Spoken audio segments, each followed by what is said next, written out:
Hello students, आज के class में आपका स्वागत है। और जैसा कि आप जानते हैं कि मेरा ये लेक्चर नंबर 3 है, चैप्टर 5 कंस्ट्रक्टर एंड डिस्ट्रक्टर का। ठीक है, इसके पहले मैं 2 वीडियो बना चुका हूं जिसमें कंस्ट्रक्टर को समझाया था पहला वीडियो में। दूसरा वीडियो में जो है सो हमने कंस्ट्रक्टर से रिलेटेड 2-3 प्रोग्राम बताया था। आज जो है सो हम लोग देखेंगे कंस्ट्रक्टर के टाइप्स के बारे में कि कंस्ट्रक्टर का टाइप्स कितना होता है। इवन हो सकता है यहाँ से भी एग्जामिनेशन में क्वेश्चन रहे कि what is constructor and how many types of constructor.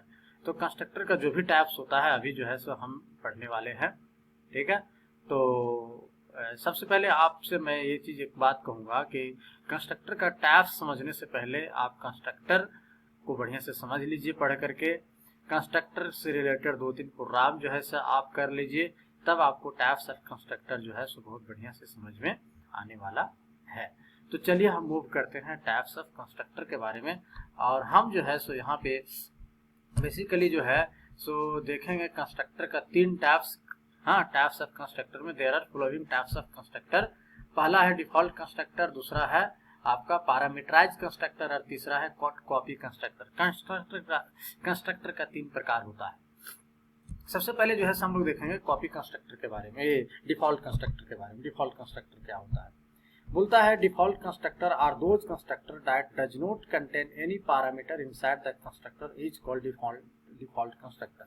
बोलता है वैसा कंस्ट्रक्टर जिसके अंदर कोई पैरामीटर नहीं पाया जाता है, वैसा कंस्ट्रक्टर को हम डिफॉल्ट कंस्ट्रक्टर बोलते हैं। ठीक है, ध्यान से सुनिएगा।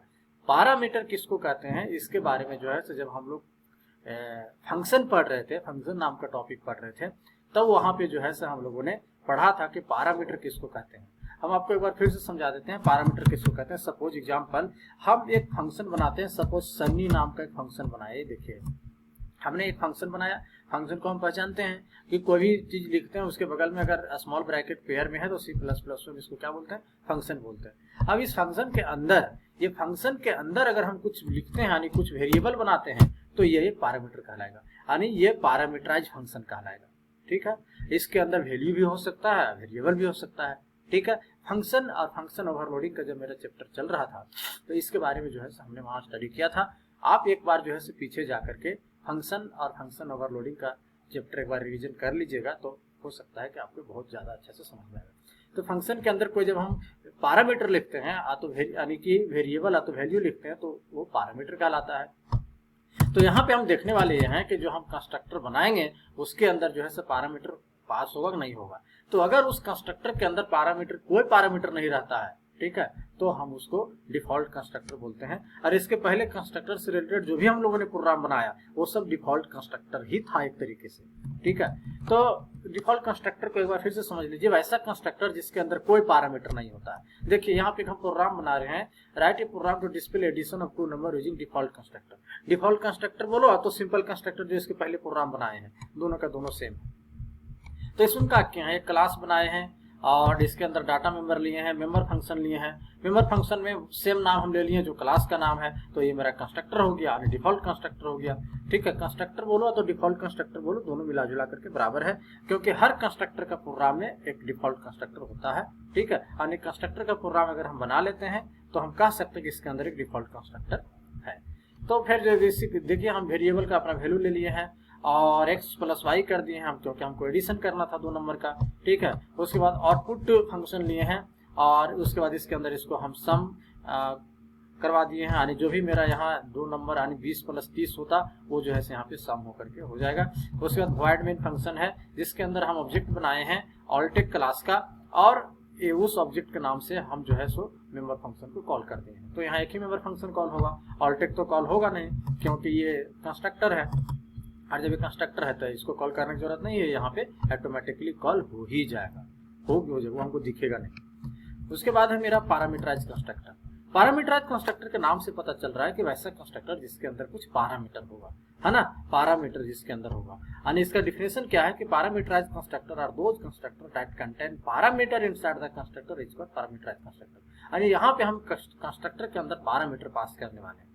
कोई भी फंक्शन के अंदर जो है जब हम पैरामीटर पास करते थे, आज कीजिए फंक्शन जब हम लोग पढ़ रहे थे तो उस फंक्शन, सपोज कि ये जो है हम एक यहाँ पे फंक्शन बनाते हैं।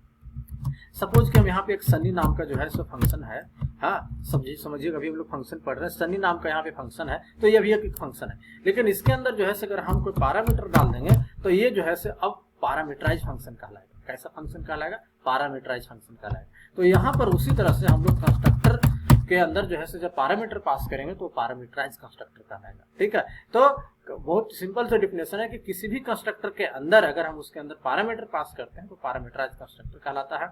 सेम क्वेश्चन हम यहाँ पे रिपीट कर रहे हैं, same program, write a program to addition of 2 number using parameterize constructor. Parameterize constructor का यूज करके आपको 2 नंबर का प्रोग्राम का एडिशन बनाना है। तो देखिए हम सबसे पहले क्लास बना दिए हैं, प्राइवेट ले लिए हैं, और इसके अंदर जो है सो हम डाटा मेंबर ले लिए हैं। उसके बाद देखिए यहाँ पे कंस्ट्रक्टर बनाए हैं, है ना, ऑलटेक कंस्ट्रक्टर। इसके अंदर जो है हम 2 पैरामीटर लिए हैं। ऑलटेक कंस्ट्रक्टर देखिए सपोज अगर हम जो है इसको मिटा देते हैं, इसको देखिए तभी क्या है, यह एक सिंपल कंस्ट्रक्टर है, लेकिन इसके अंदर हम जब कुछ लिख देंगे तो ये जो है सो मेरा क्या कहलाएगा, पैरामीटराइज कंस्ट्रक्टर। यानी इस कंस्ट्रक्टर के अंदर जो है सो हमने 2 पैरामीटर पास किया है, ए और बी नाम का, दोनों इंटीजर टाइप का वेरिएबल है। ठीक है, तो हम इसको क्या बोलेंगे, हम इसको पैरामीटराइज कंस्ट्रक्टर बोलेंगे, क्योंकि इसके अंदर 2 पैरामीटर है, ए और बी, है ना, जैसे हम लोग फंक्शन में पैरामीटराइज फंक्शन बोलते थे। अब कुछ नहीं करना है, अब जो हम पैरामीटर पास करते हैं इसमें, ठीक है, ए और बी 2 पैरामीटर है, तो ए को हम जो है कॉपी कर देते हैं एक्स में, क्योंकि एक्स नाम का वेरिएबल यहाँ पे लिए हुए हैं, और बी को हम कॉपी कर देते हैं वाई में। तो ए का वैल्यू जो है सो एक्स में चला जाएगा और बी का वैल्यू वाई में चला जाएगा, और फिर जो है सो एक्स प्लस वाई हो जाएगा। ऐसा क्यों किया? क्योंकि हम यहाँ पे जो वैल्यू हम लेने वाले हैं वो हम जो है से ऑब्जेक्ट बनाएंगे उस समय लेंगे। देखिए यहाँ पे ऑलटेक क्लास का जो है हम जब ऑब्जेक्ट बनाए हैं, जब हम पैरामीटराइज कंस्ट्रक्टर का यूज करके प्रोग्राम बनाते हैं, तो वो जो पैरामीटर पास करते हैं वेरिएबल, उसका वैल्यू जो है सो हम जो है से मेन फंक्शन के अंदर लेते हैं जब ऑब्जेक्ट बनाते हैं। जरा आज की जगह जब हम फंक्शन पढ़ा रहे थे तो फंक्शन में भी जब हम पैरामीटर पास करते थे तो उसका वैल्यू वॉइड मेन यानी मेन फंक्शन के अंदर लेते थे। ठीक है, तो फंक्शन टॉपिक को भी एक बार आप जो है सो पीछे रिवीजन कर सकते हैं, जिसमें पैरामीटर के बारे में चर्चा हुआ था। ठीक है, तो हम यहाँ पे क्या किए हैं, ए नाम का जो ऑब्जेक्ट बनाए हैं ऑलटेक क्लास का, ठीक है, उसमें से वैल्यू क्या है मेरा 50 और 60। ये 50 और 60 वैल्यू मेरा डायरेक्ट आने के यहाँ से उठ करके सीधे यहाँ पे डायरेक्ट मेरा पहुंच जाएगा, ये देखो यहाँ पे आ जाएगा। तो यहाँ पे आने का मतलब हुआ कि 50 वैल्यू हो जाएगा ए का और 60 वैल्यू हो जाएगा बी का। ठीक है, अब जो है तो यहाँ पे भी इसका मतलब ये हुआ कि यहाँ 50 हो गया और यहाँ पे 60 हो गया। ठीक है, यहाँ कितना हो गया, 50 हो गया और बी का वैल्यू 60 हो गया। तो ये का वैल्यू कितना 50, तो 50 चल गया एक्स में, और बी का वैल्यू कितना 60, तो 60 कितने चल गया वाई में। अब जो है Z plus X plus Y, यानी यहाँ पे क्या हो जाएगा 50 प्लस 60, और ये काम मेमोरी में होगा, हमको दिखेगा नहीं। ठीक है, उसके बाद क्या हुआ है, आउटपुट जो मेरा डाटा मेंबर फंक्शन उसको हम कॉल कर दिए हैं। यानी क्या होगा कि यहाँ पे जो मेरा वैल्यू जो है से एडिशन होगा, ठीक है, तो एक कंस्ट्रक्टर तो ऑटोमेटिकली यहाँ कॉल होगा ही, साथ में अंदर फिर जो है सो ए डॉट आउटपुट फंक्शन यानी कि ए मेंबर फंक्शन कॉल हो जाएगा। और इसके अंदर क्या हुआ है, तो सम कर दिए हैं किसको, जेड को, यानी कि मैसेज आपका सम इक्वल टू जेड का वैल्यू जो भी होगा कितना होगा 50 प्लस 60 110 डिस्प्ले करेगा। तो हम जब पैरामीटर फंक्शन का यूज करके प्रोग्राम बनाते हैं तो मेरा पैरामीटर जो हम लेते हैं और इस पैरामीटर का वैल्यू फिर जो है सो हम वॉइड मेन के अंदर ऑब्जेक्ट बनाते हैं उस समय लेते हैं। ये चीज आपको ख्याल रखना है। ठीक है, उसके बाद है dynamic initialization of parameterize constructor. Parameterize constructor का डायनेमिक इनिशियलाइजेशन यानी कि इसका वैल्यू रन टाइम लेते हैं। हाँ, it is use to accept the value of variable during run time, यानी कि जब हम पैरामीटर का यूज करके हम कोई प्रोग्राम बनाएंगे, पैरामीटर कंस्ट्रक्टर का यूज करके प्रोग्राम बनाएंगे C++ में, और उसमें हमको वैल्यू जो है से रन टाइम अगर लेना हो, देखिए इस प्रोग्राम में हमने वैल्यू वॉइड मेन के अंदर रन टाइम नहीं लिया है, हमने ऑब्जेक्ट के अंदर वैल्यू लिया है। ठीक है, लेकिन अगर रन टाइम लेना हो जिसमें सी और सीन लगा हुआ हो, तब कैसे बनाएंगे, तो कुछ नहीं करना है, सेम टू सेम जो है वैसा ही हो जाएगा सब चीज। ठीक है, अब जो है सब वॉइड मेन के अंदर हम क्या करेंगे, 2 वेरिएबल बनाएंगे और enter the value of X Y करेंगे, सीन एक्स वाई करेंगे। ठीक है, और जहां पे हम ऑब्जेक्ट बनाने के बाद वैल्यू लेते थे 50 और 60, उसके जगह जो है हम यही एक्स और वाई लेते हैं। ठीक है, तो ये हो गया आपका डायनेमिक इनिशियलाइजेशन, यानी रन टाइम वैल्यू हम यहाँ पे ले रहे हैं एक तरह से। तो डायनेमिक इनिशियलाइजेशन का मतलब हुआ रन टाइम वैल्यू लेना। यहाँ एक होमवर्क है, write a program to display product of 2 number using parameterize constructor. Parameterize constructor का यूज करके 2 नंबर का प्रोडक्ट आप निकालने का प्रोग्राम बना सकते हैं, प्रैक्टिस कर सकते हैं। किसी भी तरह का प्रॉब्लम है तब तो आप हमको जो है सो कमेंट कर ही सकते हैं, फोन कीजिए, व्हाट्सएप कीजिए कि सर ये नहीं बना, ये टॉपिक नहीं समझ में आया वगैरह वगैरह। अब हम मूव करते हैं कॉपी कंस्ट्रक्टर की तरफ। कॉपी कंस्ट्रक्टर किसको बोलेंगे, आज गौर से समझते हैं। कॉपी का मतलब ही होता है कोई चीज का कॉपी करना, जो एक चीज ऑलरेडी है उसी का डुप्लीकेट बनाना। कॉपी का मतलब होता है किसी का डुप्लीकेट, ठीक है। यानी मान के चलो मेरा सेम चेहरा किसी से मिलता है तो वो मेरा कॉपी हो गया। कोई सामान का सेम सामान हम बना देते हैं तो कॉपी हो गया। जैसे जेरोक्स करते हैं हम, आपका कॉपी में कुछ लिखा हुआ है, आप उसको क्या करते हैं, एक तरह जेरोक्स करते हैं, तो आपका जो कॉपी में लिखा हुआ है वही चीज जेरोक्स में होता है, जेरोक्स वाला पेज में, तो एक तरह से उसका क्या हो गया, कॉपी हो गया। हम कंप्यूटर से गाना कॉपी करते हैं, एक कंप्यूटर से मोबाइल में, तो ये गाना यहाँ भी रह जाता है और सेम कॉपी वाला गाना वहां भी चला जाता है, यानी गाना दोनों जगह रह जाता है। तो कॉपी का मतलब होता है सेम चीज क्रिएट करना, ठीक है, एक ही चीज क्रिएट करना। तो यहाँ पर भी हम कंस्ट्रक्टर में, कॉपी कंस्ट्रक्टर में देखने वाले हैं कि जो हम कंस्ट्रक्टर बनाएंगे फिर वही नाम से फिर एक कंस्ट्रक्टर बनाएंगे, यानी उसका कॉपी करेंगे, ठीक है। और उसके बाद क्या होगा सो देखते हैं। तो बोलते हैं क्या कि copy constructor is that constructor which contain object reference as parameter, ठीक है। कॉपी कंस्ट्रक्टर उस कंस्ट्रक्टर को बोलते हैं जो ऑब्जेक्ट रेफरेंस, रेफरेंस मतलब एड्रेस पास करेगा किसके अंदर, कंस्ट्रक्टर के अंदर, ठीक है। इसका यूज हम लोग इसलिए करते हैं क्योंकि ये एक ऑब्जेक्ट जो होता है वो दूसरे ऑब्जेक्ट को इनिशियलाइज करने के लिए यूज होता है यहाँ पे, ठीक है। यानी कॉपी कंस्ट्रक्टर का एक टाइप्स है जिसमें से जो है एक ऑब्जेक्ट दूसरे ऑब्जेक्ट को इनिशियलाइज करने के लिए यूज होता है। सिंपल डेफिनेशन है, copy constructor is used to initialize one object with another object. यहाँ पे इसका प्रोग्राम देखने वाले हैं, यहाँ पर भी जो है 2 नंबर के एडिशन का हम प्रोग्राम देखने वाले हैं using copy constructor. Copy constructor का यूज करके हम 2 नंबर का एडिशन का प्रोग्राम फिलहाल यहाँ पे देखने वाले हैं। तो कुछ नहीं करना है, सब चीज वैसे ही रहेगा। ऑल्टेक नाम का क्लास बना लिए हैं, डाटा मेंबर ले लिए हैं, ठीक है। यहाँ पे जो है सो हम एक देखिए यहाँ पे कंस्ट्रक्टर बनाए हैं, कंस्ट्रक्टर के अंदर पैरामीटर पास किए हैं, ठीक है। और पैरामीटर पास करने के बाद ए और बी को जो है सो हम एक्स वाई में पास कर दिए हैं। अब यहाँ पे क्या है, देखिए यहाँ पे एगो कंस्ट्रक्टर यहाँ पे बना हुआ है, यहाँ पर फिर एगो कंस्ट्रक्टर आ गया, यानी ऑल्टेक नाम का यहाँ एक फंक्शन था जिसके अंदर पैरामीटर है, और ऑल्टेक नाम का फिर यहाँ एक फंक्शन हम लिखे जिसके अंदर भी पैरामीटर है। तो ये ही मेरा जो है सो कॉपी कंस्ट्रक्टर, ये जो लाइन मेरा है ना, ये मेरा जो लाइन है ये कॉपी कंस्ट्रक्टर कहलाएगा, ये ही मेरा लाइन कॉपी कंस्ट्रक्टर कहलाएगा, यही मेरा कॉपी कंस्ट्रक्टर है इस प्रोग्राम में। ये क्या, ये कंस्ट्रक्टर है, लेकिन ये क्या, ये कॉपी कंस्ट्रक्टर है। क्यों? क्योंकि जो यहाँ नाम है वही सेम नाम यहाँ है, ठीक है। यानी जो कंस्ट्रक्टर हम बनाए हैं सेम नाम का कंस्ट्रक्टर फिर हम यहाँ पे बनाए हैं।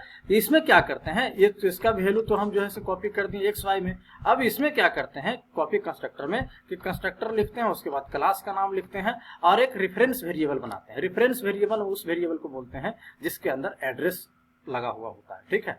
रेफरेंस मतलब एड्रेस होता है, हम पहले भी इस क्लास में चर्चा कर चुके हैं। तो जिस वेरिएबल के पहले अगर एड्रेस लगा हो तो रेफरेंस वेरिएबल, ये इसका काम क्या है कि वैल्यू एड्रेस से उठाएगा, ठीक है। उसके बाद हम क्या किए हैं कि ए नाम का वेरिएबल जो हम एक्स वाई वैल्यू डाल रहे थे, उस ए नाम का एक वेरिएबल का जो भी वैल्यू होगा उसको ए में डाल दे रहे हैं, ठीक है, रेफरेंस वेरिएबल का यूज करके।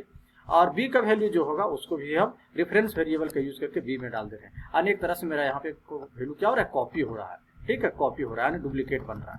अब हम क्या करते हैं, एक जो है सो ऑब्जेक्ट, एक जो है सो मेंबर फंक्शन बना करके हम उसको क्या कर दिए, सी आउट कर दिए, यानी जो यहाँ पे एडिशन होगा, ठीक है, जो यहाँ पे एडिशन होगा वो उसको हम क्या कर दिए हैं, सी आउट से यहाँ पे सम लगा करके जेड कर दिया, यानी कि आउटपुट होगा। उसके बाद वॉइड मेन के अंदर हम जाते हैं और यहाँ देखते हैं कि अब हमको जो है सब्जेक्ट बनाना है। तो ऑल्टेक नाम का मेरा क्लास का नाम ऑल्टेक है और उसका ऑब्जेक्ट हम ए बनाए हैं जिसके अंदर वैल्यू क्या पास किए हैं, 30 और 40। तो ये 30 और 40 वैल्यू कहाँ उठ के चला जाएगा, तो ये 30 और 40 वैल्यू उठ के चल जाएगा यहाँ पे इसके पास, ये देखिए। और ये फिर ए का वैल्यू 30 और बी का वैल्यू 40 और ये वैल्यू जो है 30-40 यहाँ एक्स वाई का वैल्यू हो जाएगा।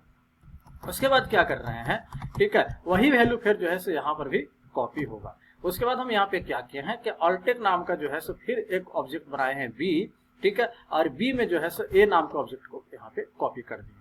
अब यहाँ पे क्या किए हैं, एक बार इस ऑब्जेक्ट का नाम से हम आउटपुट फंक्शन को कॉल कर रहे हैं और एक बार इस ऑब्जेक्ट का नाम से आउटपुट फंक्शन को कॉल कर रहे हैं, यानी आउटपुट फंक्शन को हम 2 बार कॉल कर रहे हैं, एक ऑल्टेक का वेरिएबल, एक ऑल्टेक का ऑब्जेक्ट से और एक कॉपी कंस्ट्रक्टर का ऑब्जेक्ट से। तो दोनों का जो है सो आउटपुट सेम आएगा, ठीक है। तो 30 और 40 कितना होता है भाई, तो 70 होता है ना। तो इसका आउटपुट जो है सो 70 2 बार आएगा, क्योंकि हम आउटपुट फंक्शन को 2 बार कॉल कर चुके हैं, एक बार ए वेरिएबल से और एक बार बी वेरिएबल से, ठीक है। तो ये आज के क्लास में मेरा था टाइप्स ऑफ कंस्ट्रक्टर के बारे में, ठीक है। किसी तरह का प्रॉब्लम होगा तो आप हमको व्हाट्सएप मैसेज कमेंट जरूर कीजिएगा, मेरा चैनल को जरूर सब्सक्राइब कर दीजिए, ठीक है। मिलते हैं नेक्स्ट वीडियो में, ठीक, तब तक बाय, ओके।